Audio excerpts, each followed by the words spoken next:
I once accidentally rejected an angelic healing. Yep, that was me. I did it. Totally dumb, but I did it. I didn't know I was doing it when I did it, but I did it. So, this is what happened. My shoulder I had gotten a really serious shoulder injury when I was doing my marketing job, and I was on an airplane and putting a luggage up on the rack in the plane, and I tore a ligament in my shoulder, which just got exacerbated later on by something else that doesn't really matter for the story. So anyway, bad shoulder pain, which meant that I couldn't fly for my marketing job, which meant that my whole income was like in total question. And this is back before I was right at the beginning of starting the business. So hadn't quite launched yet, but I was trying to figure out how to make it happen. And I had just moved to Portland, Oregon, and my business was like, oh, my company that I was working for, that I was doing marketing for, said, since you can't fly, you can drive to Seattle.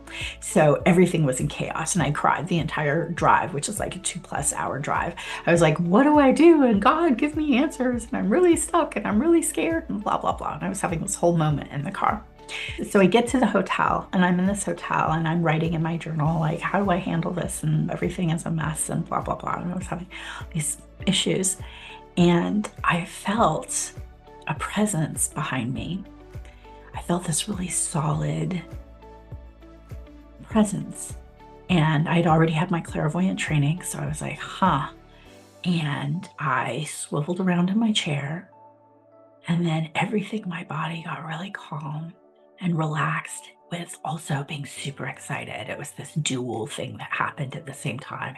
And there, standing in the corner, was this beautiful angel, just like you'd see in the books, with a sword in its hand. And I was like, oh my God, that's gorgeous.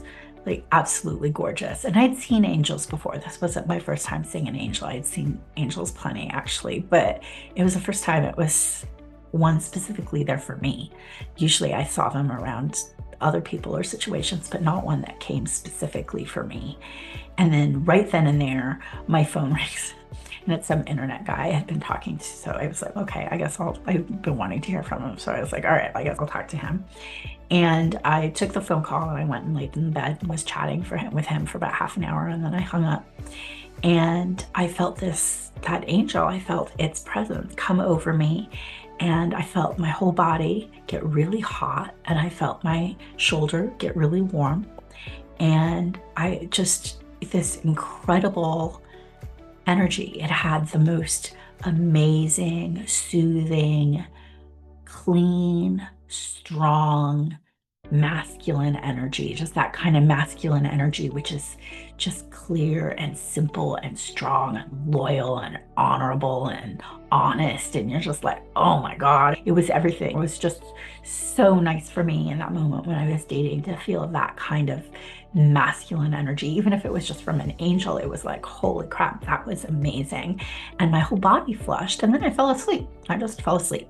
Now, caveat, the doctors for my shoulder had given me Oxycontin, and in order for me to fall asleep, I had been needing to take the Oxy, and I was like trying to lower the dosage, and when they load you up, they load me up. They were like it was like candy they were giving to me, and I wouldn't take it during the day because it made me too loopy, and I was taking it as little of it as I could at night in order to fall asleep. But it was actually, when I tried to sleep, I was normally in so much pain, or it was just this nagging thing that was there. It was really hard to sleep without that painkiller. But that night that the angel came in, I fell asleep. I didn't even think about it. And then the next morning I woke up and I rushed to do the marketing job that I was doing. And then I got back and I did more marketing, and then I drove back to Portland, and it hit 2 days, and I was like, oh my gosh. Ever since I got that healing, I have not needed the Oxy, not at all. I haven't taken any of it. And it was pretty cool. I was like, oh my God, my shoulder wasn't sore anymore. I could do all that. I was like healed. It was totally healed. The angel had completely healed my shoulder. And a week passed, 2 weeks passed, my shoulder was fine. And then I got this call from Kaiser. And they had me on a list of maybe we'll give you surgery, blah, blah, blah. It was this whole thing if they could get me a date and all of this.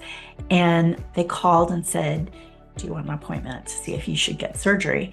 And I had this thing, oh God, like that was really hard to get that appointment. Do I take the appointment just in case it comes back? Or do I just go, no, it's healed? And I was like, oh, be realistic. Oh, stupid thing to say. So I was just like, be realistic, take the appointment. Your shoulder's healed. You know, what's the worst they can do is say it's better. So I was like, okay, I'll have the appointment. And so they gave me a date.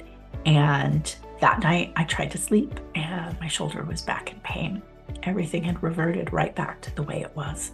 And so unbeknownst to me, what I was doing when I was choosing that was saying that God and the angels and everything else, that world was less real than our world, than our physical dimensional reality, and that this was the real world and that was not the real world, and that world couldn't actually help me, only this world could help me. I didn't think that what I was saying. I didn't think that I was rejecting that healing by not trusting that healing. I didn't think I was rejecting that healing by not saying, yes, no, forget it. I don't need it. I'm done. I'm healed. I didn't think I was rejecting the healing by not having faith that I was healed.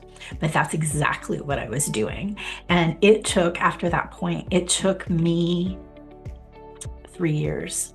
And it's not perfect. It's not like the perfect shoulder that it was, but it took 2 or 3 years, a lot of exercises, a lot of stuff to just have it not hurt all the time. But I learned a lesson. And if I ever get another angelic healing, let's hope I don't need it. But if I ever do, I am accepting it. I am having faith. I am having trust. And I am totally going to be grateful that I got that healing. But I learned a good lesson, and I get to share that lesson with you. So the lesson is, if an angel ever gives you a healing, keep it. Anyway, my name is Kawena. I am the director of the Intuitive Path Academy. I teach all things psychic. I have a short 8-week programs and a 2-year everything you would ever need to know program. And I also do readings and healings. If you liked this content, please feel free to share. Feel free to like it, to save it, to do all this stuff to it. Anyway, thank you so much for watching this, and I wish you a very blessed day. Bye-bye.